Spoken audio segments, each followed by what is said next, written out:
Welcome. In this video, I'll show you how to create a new character in GTA 5 Online. Alright, if you find this video helpful, please leave a like and subscribe to the channel for more such tutorials. Now, first up, open up menu.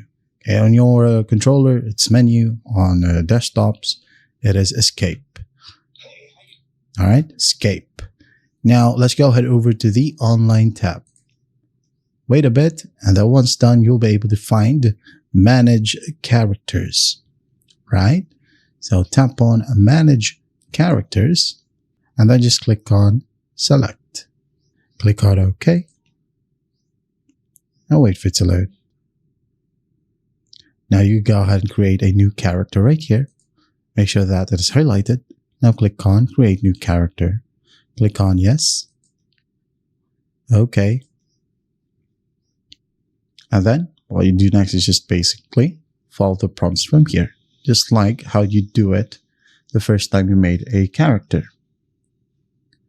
Alright, click on continue.